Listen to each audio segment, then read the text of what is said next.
हरे कृष्ण। आज की श्रीमद् भागवतम क्लास में आप सबका हार्दिक स्वागत है। तो अभी तक हम लोगों ने गत सत्र में किया था कालिया मर्दन लीला और धेनुकासुर वध।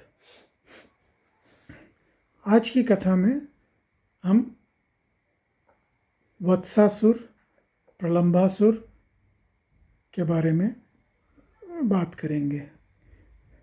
ये व्रज में भगवान ने जितने भी राक्षसों का वध किया वो सब अलग अलग तरीके के हमारे अंदर जो अनर्थ हैं उस अनर्थ को वो लोग रिप्रेजेंट करते हैं।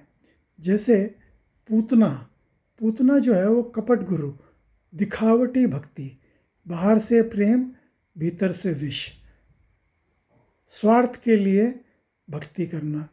तो ये जो है ये एक तरह का हमारे अंदर अनर्थ होता है। तो पूतना जो है ये दिखावटी है। ये ऊपर से बहुत सुंदर दिख रही थी लेकिन उसकी इच्छा क्या थी? भगवान को विष दे के मारने की। तो उसी तरह से हमारे जो अप संप्रदाय के जो गुरु हैं वो लोग खीर तो देते हैं लेकिन उसके अंदर जहर मिला देते हैं, उसके अंदर थोड़ा सा बालू कंकड़ मिला देते हैं तो उसका टेस्ट ख़त्म हो जाता है। तो ये पूतना वाला अनर्थ है।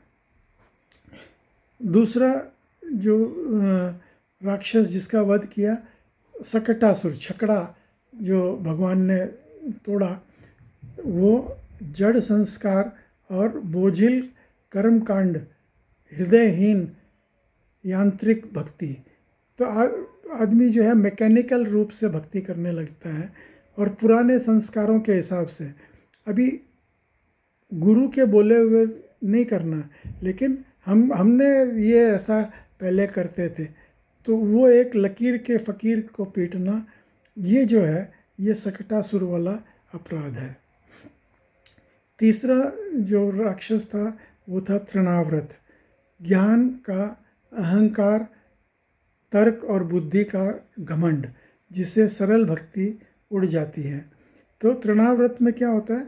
आदमी को अपने आप पे घमंड है कि भाई मेरे को सब कुछ आता है, तो वो सोचता है मैं सबको उड़ा के ले जाऊंगा। जैसे तृणाव्रत ने सोचा कि मैं भगवान को उड़ा करके ले जाऊंगा।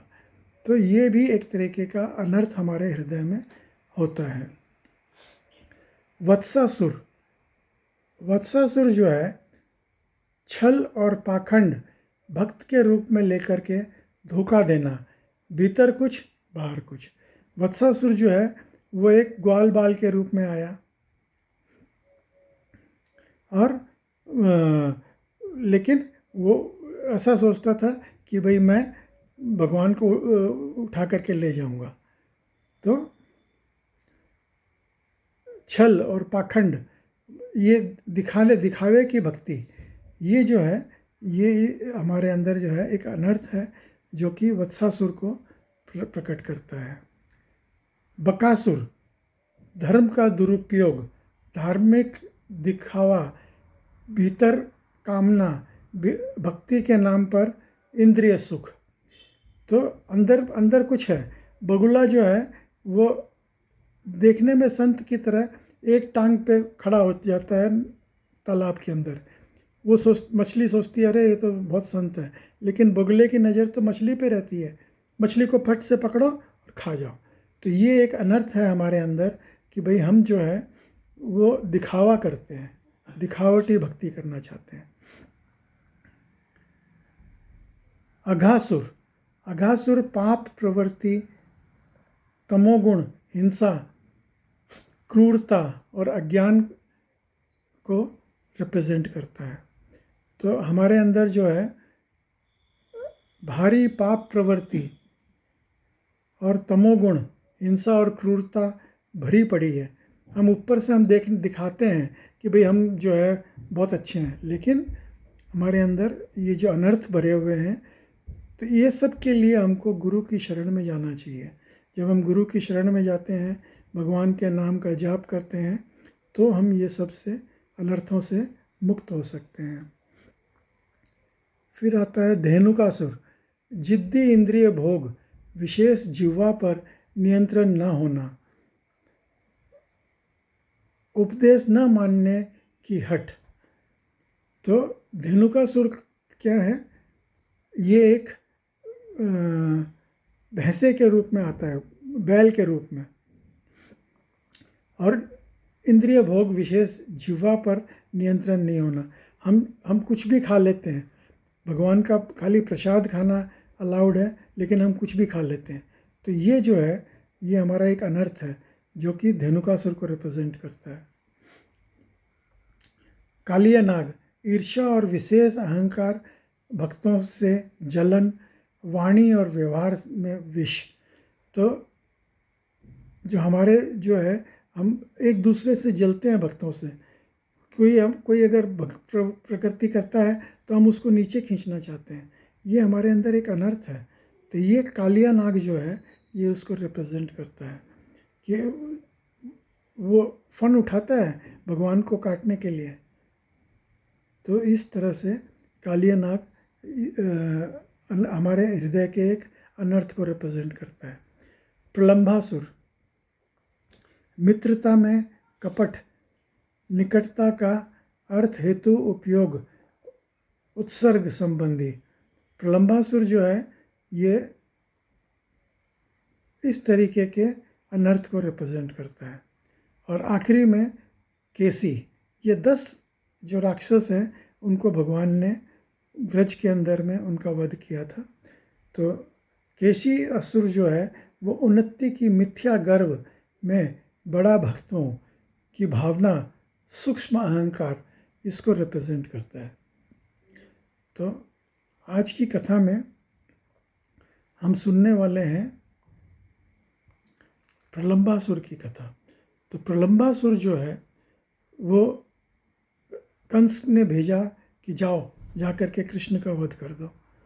तो उस समय भगवान जो है, वो अपने ग्वाल बाल सखाओं के साथ में वो खेल रहे थे। तो उनका खेल क्या था कि खेल में जो हार जाएगा वो दाव देगा। वो जो हारने वाला जो है, वो जीतने वाले को अपने कंधे पे बिठा के और एक कोने से दूसरे कोने तक ले कर के जाएगा। तो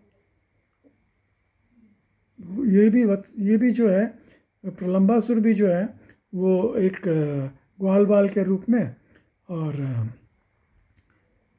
इनकी टोली में मिल गया, इनके साथ में खेलने लगा। बलराम जी तो उसको तुरंत पहचान गए। अब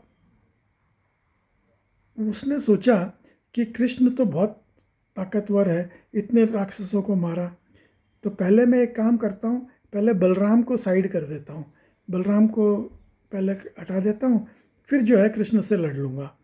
तो वो जानबूझ करके बलराम से हार गया, और बलराम से हार करके और बलराम को अपने कंधे पे बिठा करके भागने लगा। बलराम जी तो सारे रास्ते जानते थे, वो जिस रास्ते पे जाना था उसके बदले वो जंगल की तरफ जाने लगा। तो बलराम जी समझ गए, बोला ये तो राक्षस है। वो तुरंत से उसको पहचान गए, और बलराम जी ने जो है अपना वज़न बढ़ाना चालू किया। तो जब वज़न बढ़ाना चालू किया तो ये प्रलंबासुर जो है, वो बालक के रूप में उस वज़न को सह नहीं सका, तो वो अपने असली जो वेश है, उस वेश के अंदर वो आ गया। और ये दृश्य इतना सुंदर लग रहा था कि वो काला कलूटा राक्षस, भारी भरकम विशाल, और उसके ऊपर जो है बलराम जी एकदम छोटे से नन्हे बालक, गोरे गोरे, और उसके कंधे पे बैठे हुए हैं। तो बलराम जी ने क्या किया, एक मुक्का उसके सर पे मारा, तो उसका जो है तुरंत ही मृत्यु हो गया। तो बलराम जी ने व्रज लीला के अंदर में 2 राक्षसों का वध किया, एक तो प्रलंबासुर और दूसरे धेनुकासुर। उसके बाद में वत्सासुर की बारी आती है। तो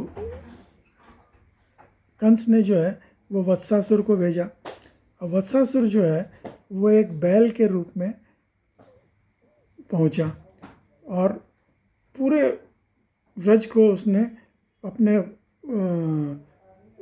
खुरों से हिलाने लग गया। तो भगवान ने उसको पकड़ करके, उसके सींग पकड़ करके उसको खूब दूर फेंका और उससे उसकी मृत्यु हो गई।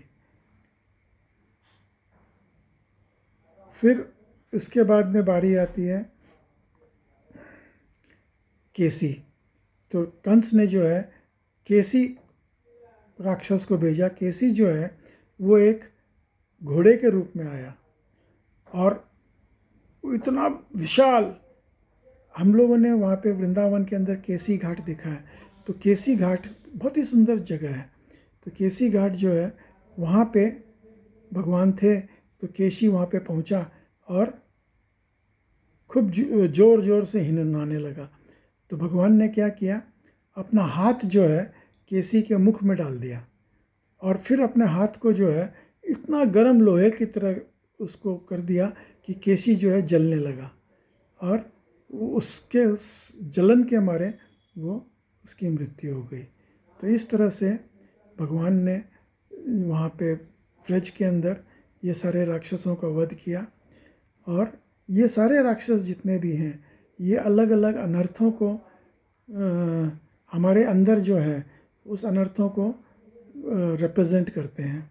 तो उस अनर्थों को हमसे अपने आप से दूर करने के लिए हमको गुरु की शरण में जाना चाहिए, भगवान की शरण में जाना चाहिए और गुरु के बताए हुए रास्ते पे जब हम चलेंगे तो हम इन अनर्थों से दूर हो सकते हैं। तो आज की श्रीमद् भागवतम क्लास में आप सब सम्मिलित हुए, उसके लिए बहुत बहुत धन्यवाद। हरे कृष्णा।